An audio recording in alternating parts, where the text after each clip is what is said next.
ang hirap i-explain. Yung about sa pag-aaral niya. Sana maka-enroll ako. Malay mo sa Monday, pwede ka pa mag-enroll. Ayun din kasi yung opportunity, di ba, Kuis? Oo. Tapos yung grade 11 mo, may bayaran ka pa.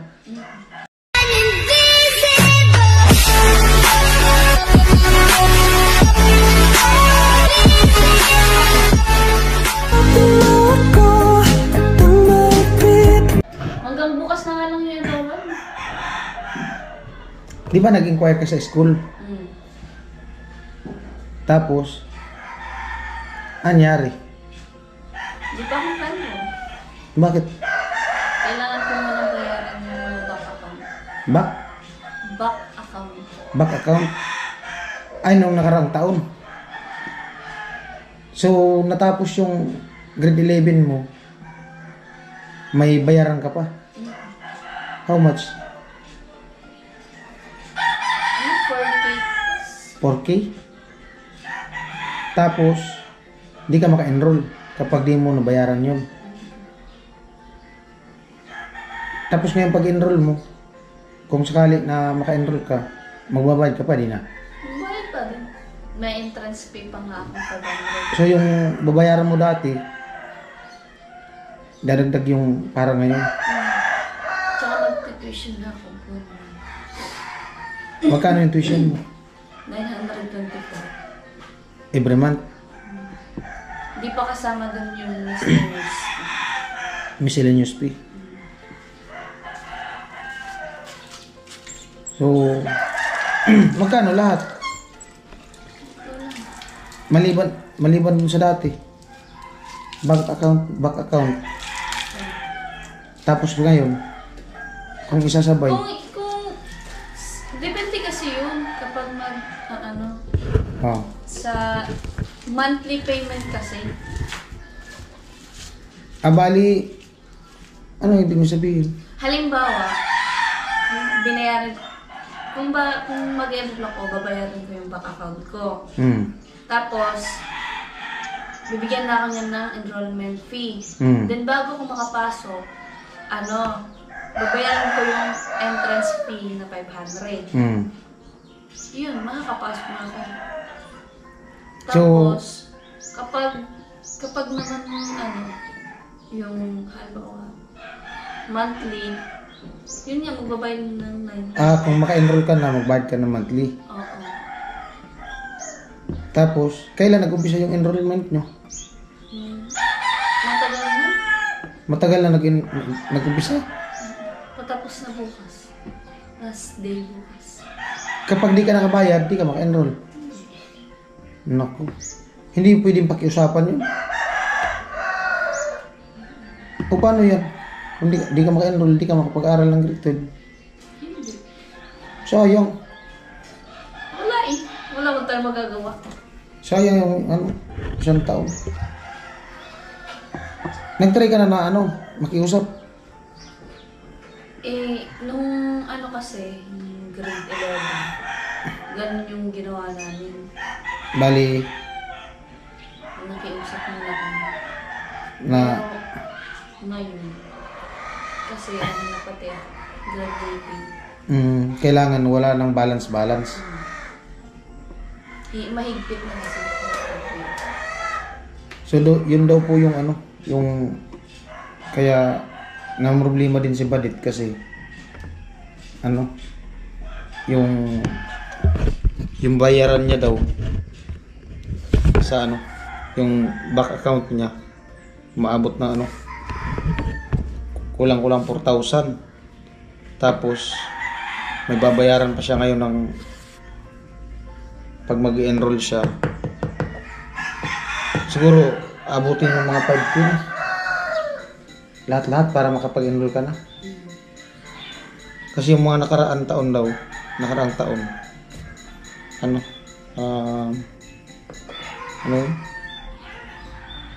ilang buwan din yung di mo nabayaran.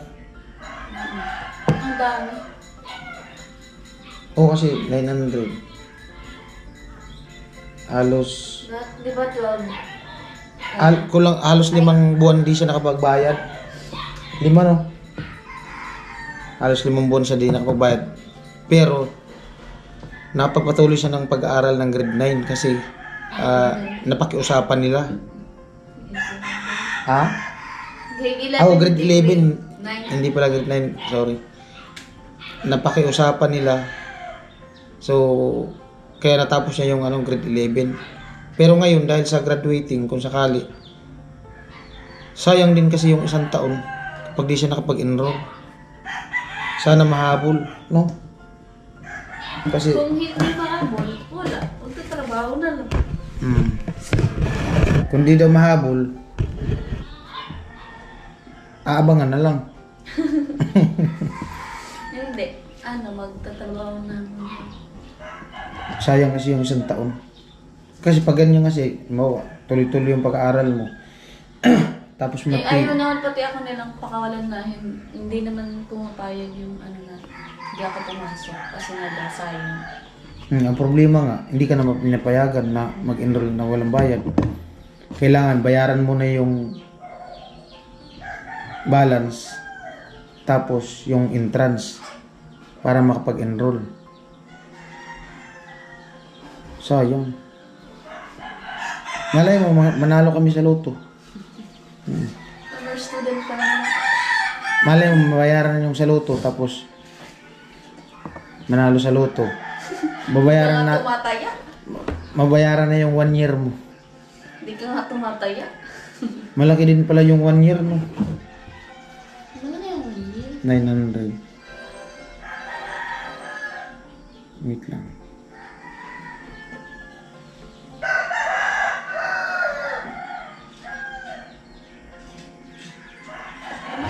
Huwag mo nang problemahin yun. Oo.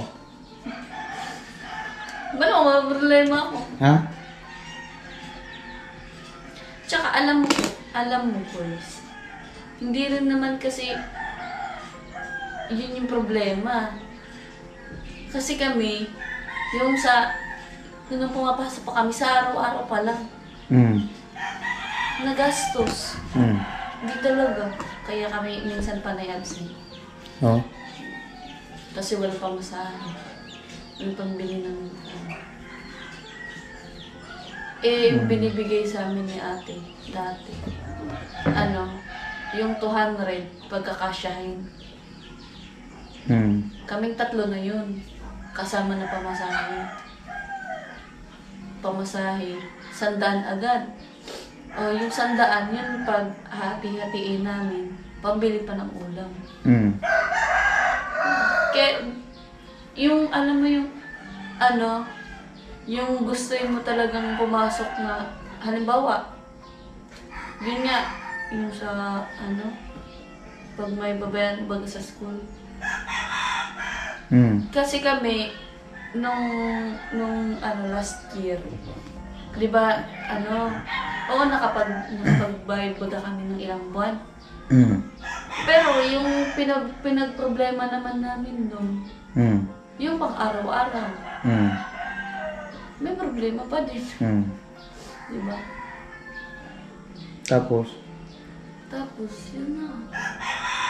Kaya talaga nung last year, yung talagang di kaya, na sana ako nun, Twist. Titigil na sana ako nun. Pupuntan sana kay ate. Sasama naman muna kami magtatrabaho. Kaso nga, hindi pa rin naman ako matatanggap kasi underage. 17 pa lang ako. Tapos? Sabi ni ate, na muna daw, yung ipagpatuloy ko muna. Pero mas mahihirapan kasi kami ngayon kasi si ate, magbubukod na, di ba? Nag-iipon na din pang sa kanila kasi si ate. Oo, tapos? Magpapakasal na. Kaya mas mahihirapan kami. Kung sino na natutulong sa amin, dati siya tumutulong, nagbibigay ng pang-araw-araw. O ngayon. Oo. Mag-pray tapos tiwala. Oo. Hashtag laban. Oo. Tapos, huwag ka magpaka-stress. Hindi. kasi Oo. Kuwis. Kahit sabihin mo na kaya mong dalhin yung mga ganyang problema, nahalata pa din yan. Oo. Hindi ko naman talaga mapigilan na Na. itago yun. Oo nga. Kahit sabihin mo na masaya ka, pero ano pa rin, nahalata pa rin sa'yo na may problema. Ganun talaga. Oo. Minsan nga maano ko kasi, Oo. alam mo yung nag-ano ka, yung kapag naiisip mo, di ba yun? Oo. Yung mga problem mo, tapos naiiyak ka. Tapos pag may nakikita ka na, nakikita ka ba ganila? Tapos, Yung parang ang hirap i-explain na. kung bakit ganun ka. Tapos, Kung bakit ka umiiyak. oh, Parang ang anong sabihin, di ba? oh, tapos.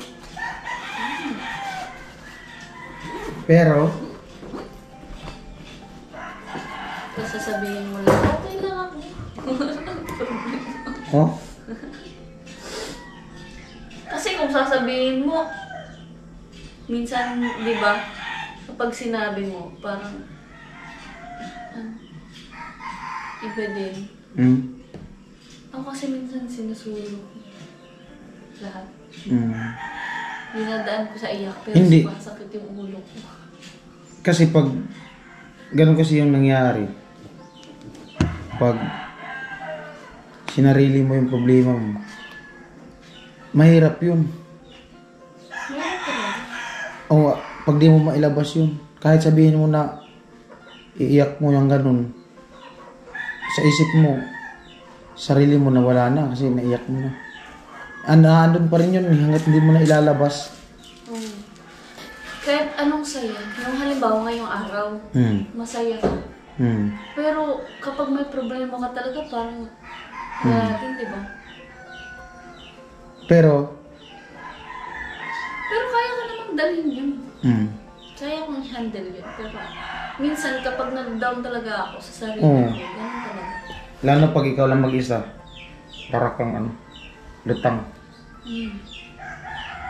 Tapos, Tapos yung pakiramdam na gusto mong ilabas lahat na yung parang yung gusto mo pumunta sa place na yung sisigaw mo lahat. oo, yung Kahit pa isigaw mo yun, kung wala kang makakausap, wala pa din. hindi ko alam. Ganun talaga ako minsan, hindi ko talaga sinishare sa iba. Sabagay, depende din kasi sa tao. Kasi kung Tsaka, halimbawa naman, i-share ko sa kanila. Kapag share ko sa kanila, madadagdagan yung problema nila. Kasi nga yung sa akin, may iisipin sila, puti, hindi ko na pinag-share. Diba? Kasi nga kung sila mga may problema, tapos isasabi ko pa yung mga, madadagdagan ka. pwede mo naman i-share sa amin. Yan, i-share mo dito. Sinishare ko naman. Nag-share na nga. Pero lang, laban lang talaga. Laban. Kapag kaya pa. Pero gusto mo talaga mag-enroll. Gusto. Ay, mawa ngayon, pwede ka mag-enroll ngayon. Kung babayaran yung back account mo ngayon, tapos mag-enroll ka, pwedeng hindi mo na babayaran yung entrance. Ganun, babayaran pa rin. Ganun pala yun.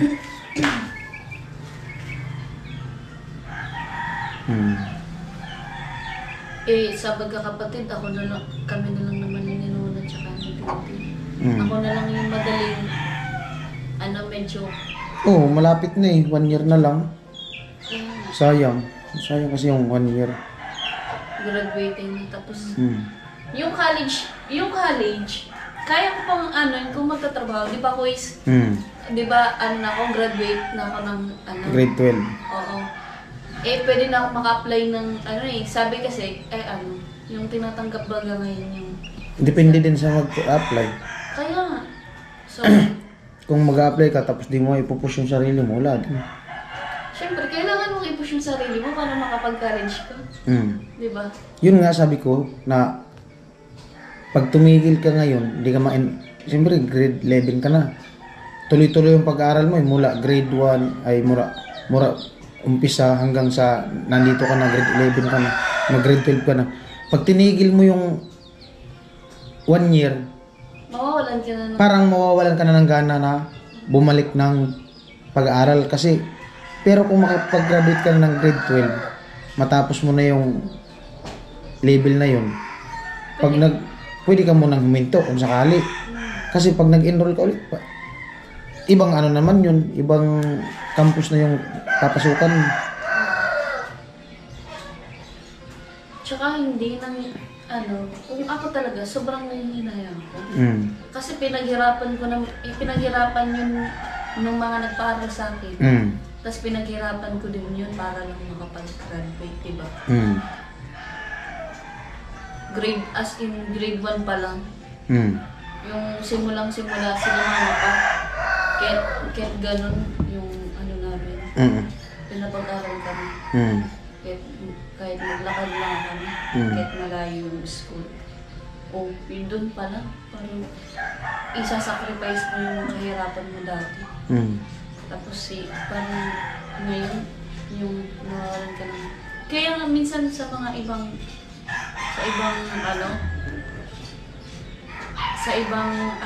uri ng estudyante, yung alam mo yung ang swerte na nila kasi hindi sila pinipigilan ng mag-aaral o may sumusuporta sa kanila sa pag-aaral. Pero sinasayang nila yung opportunity. Gumagawa sila ng kalokohan. Diba? Pero yung iba na gustong-gustong mag-aaral, yung patuloy yung hindi nila hindi kayang pag-aralin. Parang ganun. Minsan, ang unfair ng di ba? Ng mundo. Oo. Ganun talaga. Kung sino tuloy yung may gusto, yun ang walang kakayahan. Diba? Ganun talaga. Ganun ang mundo. Kailangan mong pakatatag. Matatag naman ako. Biro mo sa lahat-lahat ng pinagdaan ko sa buhay. Ngayon pa ako susuko. Nakarating ka na ng ganyan eh. Diba? Bata pa lang ako, madami na akong napagdaanan. Bakit ngayon? Matanda ka na? Hindi ka na matanda eh. Nag-matured lang yung isip mo, pero yung pagkatao mo, ganun pa rin. Pero, syempre, nung maliit pa ako. Kailan ka ba lumaki? Kuya naman eh, yung seryoso ko. Hindi, pinapatawa lang kita kasi masyado ka seryoso. Sige, tuloy. Hindi. Commercial break yun eh. Kasi, nung maliit pa ako, sa dami-dami naman pinagdaanan ko. Tapos ngayon na, na ako, yung magmamatured na ako. Ngayon pa ba ako susuko? Di ba yung, marami na akong kayang gawin. Pero nung maliit. Pero alam mo, Kois, pinatapang ako nung mga nangyari sa akin. Mas mabuti pa rin yung nakatulong sa'yo yung mga pinagdaanan mo sa buhay. Naging matatag ka. Bata pa lang ako, tapos kung saan-saan ako napunta. Saan ka ba napunta? Lipat-lipat ako ng bahay. So dito ka tumagal sa kanila, nanay, mama mo? Lahat na hindi naman lahat. Pero yung alam mo ko is yung hindi naman dapat pagdaanan ng isang musmusin.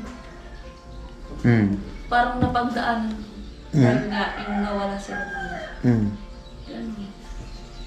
Tapos dito lang talaga ako.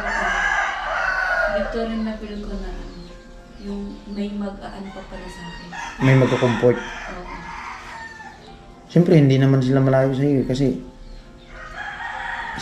yung tinuturing mong papa, di ba kapatid ni mama mo? Hindi naman malayo kasi dugo. Iisa lang yung dugo mo. Yun. Kaya, Mas minahal pa nga kayo ni nanay, mama mo. Mahal na mahal kayo. Mas tinuring kayong ano talaga, anak. Kahit hindi man kayo galing sa sinapupunan niya, sa tiyan niya, hindi kayo nabuo sa tiyan niya. Minahal kayo bilang isang anak talaga. kaya nga sabi nga namin, kung wala sila, asan kaya kami ngayon? Nandito pa rin sa mundo.